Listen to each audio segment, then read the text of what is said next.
Bach é uma obra que faz várias coisas de forma muito excêntrica. Um exemplo disso é como qualquer quadro de anatomia é destruído se comparado com os personagens de Bach. Outra coisa incrível da obra é o fato das suas lutas serem magníficas e terem uma construção que faz com que tudo se torne apoteótico. Mas um ponto que se destaca entre estes é a construção dos personagens, algo que o autor não se aprofunda em muitos momentos, mas quando faz, isso é feito com maestria. Um exemplo disso é toda a preparação que acontece para a luta do Katsumi contra o Piccolo.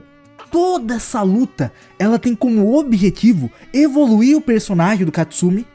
até ele se transformar em um personagem mais maduro, capaz de entender suas limitações e aprender com isso. Não é somente um artifício narrativo para ter um combate entre dois personagens poderosos. Não, tem um sentido em tudo aquilo. E a melhor rivalidade, a melhor demonstração de como o autor consegue transformar a história para esses caminhos tão interessantes é a própria rivalidade entre o Bach e o Jiro. Esses dois personagens, eles têm toda essa parte, essa química de serem pai e filho, e ao mesmo tempo serem inimigos mortais, e ao mesmo tempo terem um respeito mútuo, e ao mesmo tempo carregarem a obra em si. E por isso, essa rivalidade é muito mais profunda do que normalmente as pessoas entendem ao analisar de forma superficial a obra. Mas para que a gente possa entender tudo que envolve essa rivalidade tão profunda, nós temos que entender como ela começa.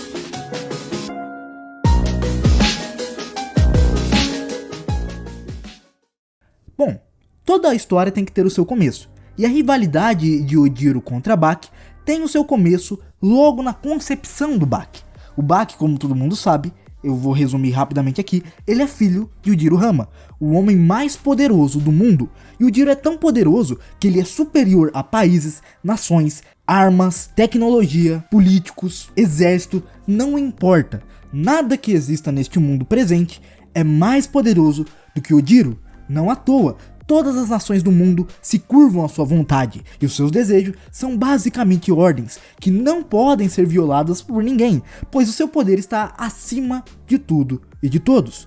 E o Jiro, sendo esse monstro acima de tudo e de todos, como tem o poder de fazer praticamente o que ele quer, ele comete várias atrocidades na história antes de conhecer a mãe do Bach. Atrocidades essas que é melhor a gente nem citar nesse vídeo. Mas continuando. A mãe do futuro filho de Jiro,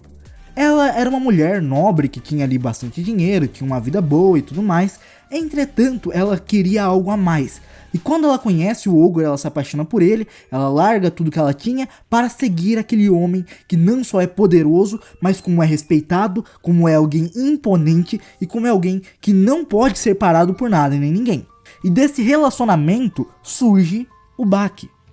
que já nasce nesse lar tão conturbado e diferente, aonde as posições de poder sempre foram muito únicas, aonde o seu pai, sendo o pináculo da força, sempre foi visto como alguém que deveria ser superado. Quanto mais o Bach envelhecia, mais essa ideia de superar o seu pai se tornava algo presente em sua mente. Não à toa, desde jovem, ele foi obrigado a treinar de forma completamente desumana, foi obrigado a lutar desde que ele se conhecia como pessoa, e sempre foi colocado em situações de risco, de vida, para que ele pudesse evoluir e ficar mais forte. Só que essa relação já muito conturbada tem o seu ápice no momento em que Jiro Hama mata a sua esposa, que após entrar em confronto contra o seu marido por conta de Bach, que tinha lhe desafiado sem estar forte o suficiente, ela acaba recebendo um abraço fatal do seu antigo amor, Jiro Hama. E dessa forma, vendo a morte da sua mãe dentro do mangá e sendo obrigado até carregar o corpo dela,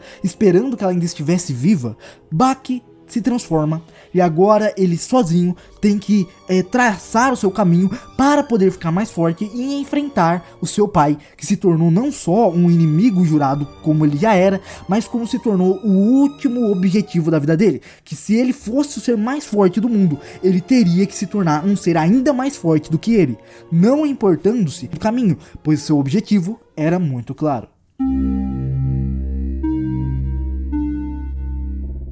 E essa rivalidade de poder é algo que é constantemente nos mostrado dentro da obra, é nos falado de forma bastante interessante em diversos momentos. desde quando a gente percebe que os poderes de Baki e de Yujiro são diferentes, até mesmo no seu comportamento. Se a gente for ver, um dos melhores momentos que demonstram isso é exatamente antes da luta apoteótica de Baki versus Yujiro. Quando os dois se encontram no grande hotel, eles acabam tendo uma conversa muito interessante, aonde Yujiro conversa com seu filho falando por que ele estava vestido daquela forma, que não era apropriada para um local de alta classe, já que aquele lugar era extremamente caro e, por sua vez, ele deveria estar bem trajado. Mas Baki simplesmente responde que ele nunca foi ensinado a ter aqueles modos, ele nunca foi ensinado a se vestir daquela maneira. Existem várias interpretações dessa conversa e diferentes sentidos, mas o que eu vou seguir aqui nesse vídeo é o seguinte: os dois são seres diametralmente opostos, aonde um representa a agressividade, a brutalidade, a violência, a irracionalidade, a força sem controle, e o outro é a força destinada por um propósito a alcançar algo maior, é a força por controle, é a força pelo esforço e pelo trabalho. E basicamente nessa cena nós temos os papéis invertidos, aonde nós temos Yujiro sendo um representante da elegância, da classe, dos conhecimentos que não fazem parte da vida cotidiana, enquanto Baki é alguém que desconhece completamente isso, quase como se fosse um bárbaro se conversando com um homem civilizado, e por mais que nós naquela cena estivéssemos vendo o ogro conversando com seu filho. E nesse momento eu percebi o quão interessante é essa dualidade e quantos momentos dentro da obra isso acontece, e como tudo isso é muito importante para ter a construção do Baki, não só como um lutador, mas como um personagem. Baki é alguém que tem várias camadas que são dispostas ao decorrer da história, onde ele vai evoluindo não só em poder, mas também propriamente na sua visão, sendo que o maior ápice de tudo isso é claramente a luta entre ele e seu pai, aonde até em alguns momentos a gente percebe que ele não sabia o que era o afeto do pai, e no momento em que ele tá lutando e o pai dele demonstra afeto por ele, ele não consegue reconhecer isso. E é aí que vem a minha primeira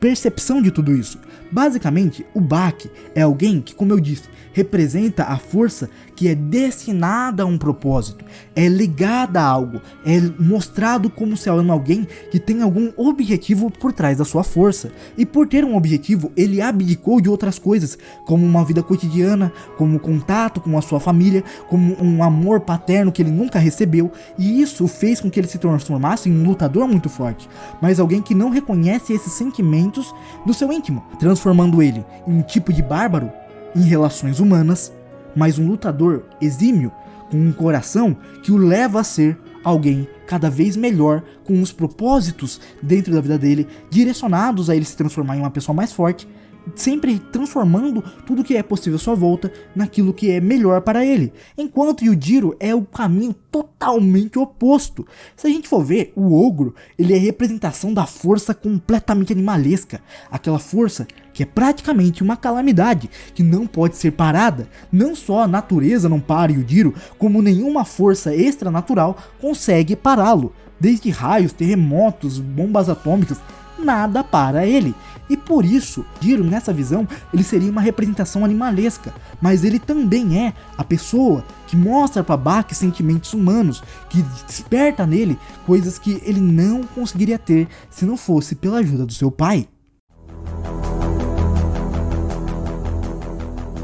E eu acho que o ponto central que demonstra como esses dois personagens são uma dualidade praticamente incrível da obra de Baki são seus poderes. Yujiro possui a Demo Back, que é uma habilidade que deixa ele extremamente poderoso, mas que mostra o seu lado mais selvagem, mais brutal, mais animalesco, transmitido através da forma demoníaca dentro das suas costas, que ficam com uma aparência semelhante à de uma besta mesmo. E isso é muito interessante, pois as costas é um músculo central do nosso corpo, que consegue através dele direcionar várias das nossas ações, além de ser um músculo muito forte e importantíssimo para a nossa movimentação como um todo. Enquanto do outro lado, nós temos Baki, que tem um Demo Grand, que provavelmente eu falei esse nome errado, mas no caso é o cérebro demoníaco, E o cérebro, querendo ou não, também é muito importante, é cheio de funções dentro do nosso corpo e controla praticamente tudo. E se a gente for ver bem, o que o autor estava tentando expressar, ou uma das interpretações que a gente pode ter dessa dualidade de poderes, é o seguinte: o cérebro de Bach representa a força dele direcionada com um propósito, e as costas de Yujiro significam a força pela força, a força direcionada ao seu corpo e não a algo maior do que ele, direcionada aos seus prazeres e não a algo maior do que isso. E é muito interessante como os dois estão destinados desde o início a se enfrentar, mas que o resultado até agora ainda não foi tão interessante para nós como público, pois nós já vemos uma luta dos dois, mas não trouxe o momento catártico, onde nós vimos o Bach superando o Yujiro, muito menos uma luta que levou eles até o limite da morte, já que em muitos momentos Yujiro protegeu seu filho. Por isso, no final das contas, nós ainda esperamos o confronto final entre a mente e o corpo, entre a dualidade de um pai, de um filho, de um mestre, de um aluno, de uma besta e de um ser humano, de um nobre e um plebeu. De certo modo, tudo isso é muito interessante, mas querendo ou não, é só uma das várias interpretações que você pode dar a essa obra tão profunda que é Bach. Por isso, neste vídeo aqui eu te convido a comentar aí embaixo o que você acha disso, se faz sentido, se não faz, o que você achou dessa minha hipótese, e se tudo isso realmente nos leva a crer que o autor planejou todos esses poderes para que eles refletissem algo externo a esses personagens tão interessantes. Bom, este aqui foi o vídeo. Muito obrigado a todos que assistiram o vídeo até aqui, e antes que eu termine este vídeo, vou pedir para que, se possível, você que está aí me escutando, você possa se inscrever, deixar o like, compartilhar o vídeo e, por favor, se tornar membro, pois assim você vai estar ajudando o canal a continuar de pé e a trazer conteúdo com mais qualidade, uma melhor edição, melhores roteiros, tudo isso para você, meu caro amigo e compatriota. Bom, eu, Ricardo Dado, muito obrigado a todos, até o próximo vídeo, valeu, tchau, fui!